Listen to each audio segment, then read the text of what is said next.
Bueno, el próximo casi no necesita presentación porque es también un venezolano reencauchado que, aun siendo cubano, vivió muchos años en Venezuela. Él es presidente del Instituto de la Memoria Histórica Cubana, periodista de Radio Martí y es el gran Pedro Corzo.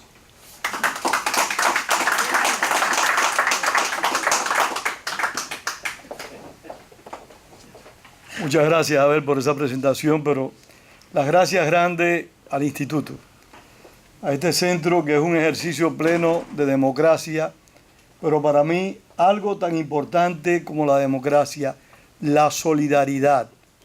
Y algo que se nos olvida con frecuencia a los latinoamericanos es ser solidarios.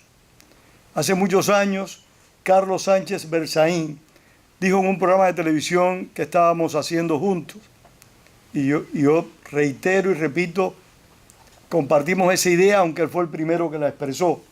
El castrismo ha llegado hasta donde ha llegado por nuestro desinterés, por nuestra falta de compromiso con la democracia en el continente. Y eso es una realidad.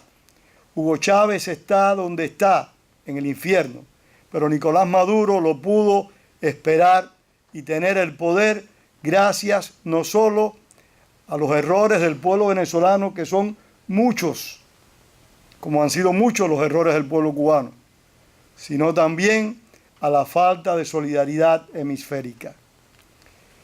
Quiero darle las gracias también a Alexis Ortiz por haber organizado este encuentro, porque yo como cubano, que viví muchos años en Venezuela, al igual que Héctor Carbonell ahí presente, tenemos con ese país una gran deuda de gratitud.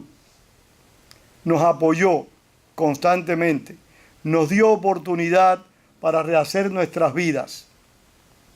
Y eso es algo que nunca podremos pagar al gran pueblo venezolano. Lo otro es que quiero pedir disculpas, excusas a ese mismo pueblo, porque son cubanos los que están en este momento apoyando a la dictadura de Nicolás Maduro, como en su momento lo hicieron con Hugo Chávez. Venezuela siempre fue, en la óptica del régimen castrista, la joya deseada de la corona. Siempre.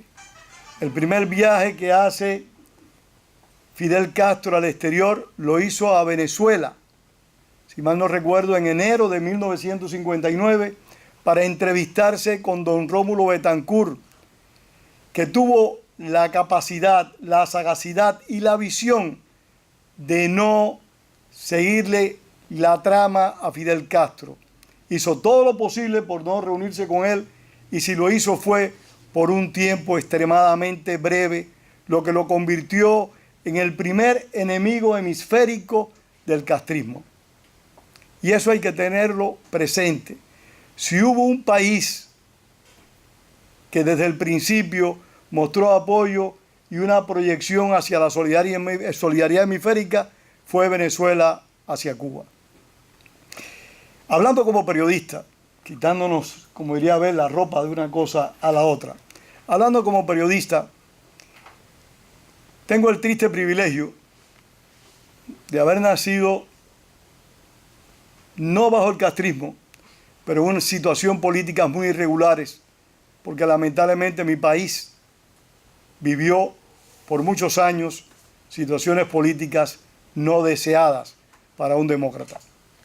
Lo que dio pie a que se desarrollara el proceso insurreccional que llevó a Fidel Castro.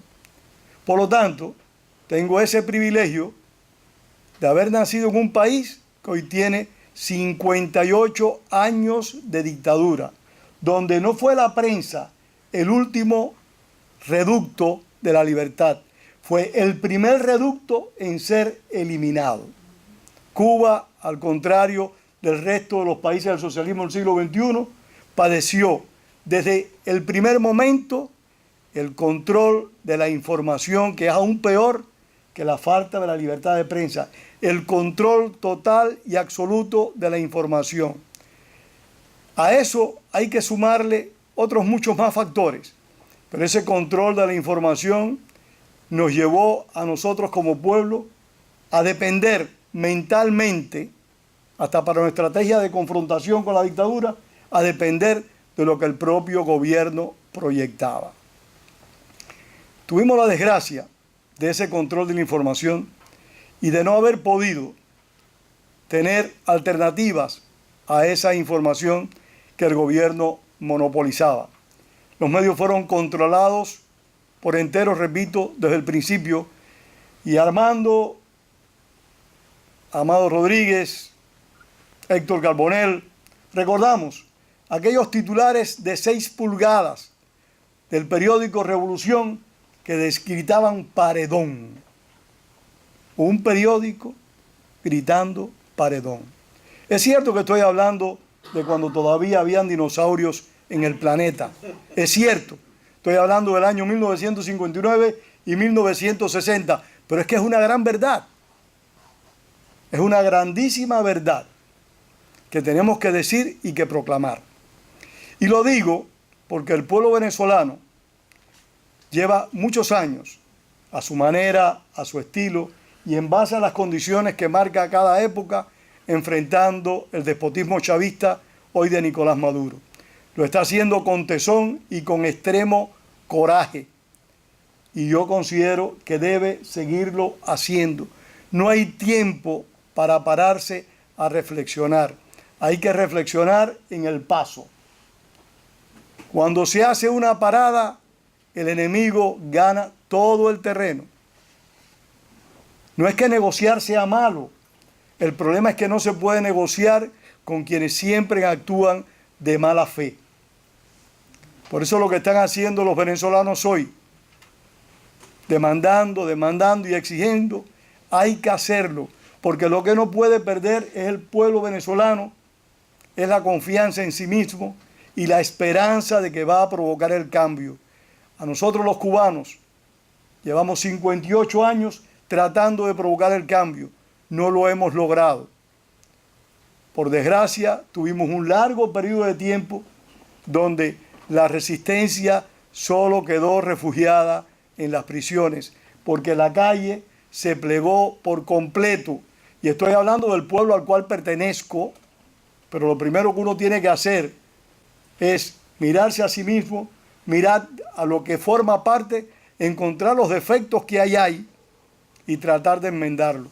Ese pueblo del cual yo formo parte aceptó a regañadientes, como cada quien quiera mirarlo, una dictadura. La resistencia se quedó en la prisión. Venezuela, por suerte, no lo está haciendo. Cierto que los venezolanos tienen espacios que los cubanos nunca tuvimos, pero están aprovechando esos espacios. No los pueden perder. Tienen que seguir insistiendo, demandando más y más. Y de ahí la importancia del plebiscito del próximo domingo. Participar en el plebiscito es una condena al despotismo de Nicolás Maduro. Es una condena a esta nueva constitución que quieren imponer, que va a conducir al país al socialismo real, donde se va a institucionalizar la violación a los derechos humanos, donde realmente los venezolanos van a quedar postergados a siervos, porque la propia Constitución así lo va a prescribir y proclamar. Por eso la resistencia tiene que cada día crecer. No hay tiempo para concesiones. El próximo domingo es un gran reto. Hay que cumplirlo, hay que asumirlo. Nada de esto es fácil. No dudo que haya quien diga, es muy rico, muy cómodo decirlo desde Miami. Es cierto. Pero también muchos de los que lo dicen desde Miami, en su momento le hicieron frente a la dictadura que le tocó vivir. Y están, independientemente de los años transcurridos, dispuestos a seguir confrontando a esas dictaduras. Los venezolanos lo están haciendo muy bien. Están demostrando que son dignos herederos de Simón Bolívar. No cedan, no cedan. Sigan resistiendo hasta llegar a la victoria que va a ser nuestra, va a ser de la democracia. Muchas gracias.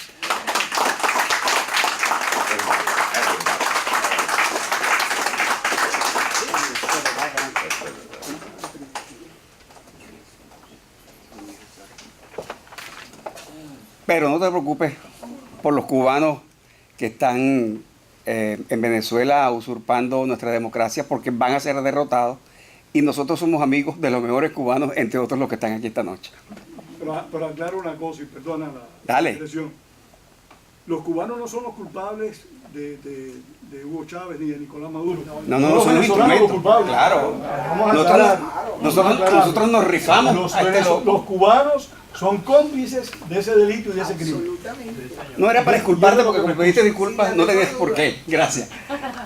Gracias a Sonia Osorio por haber asistido a este evento y a nuestro amigo Julio Neri. Lo que pasa es que con el tiempo uno empieza a peinarse distinto y no se reconoce de entrada. Pero gracias por venir, un importante cineasta venezolano.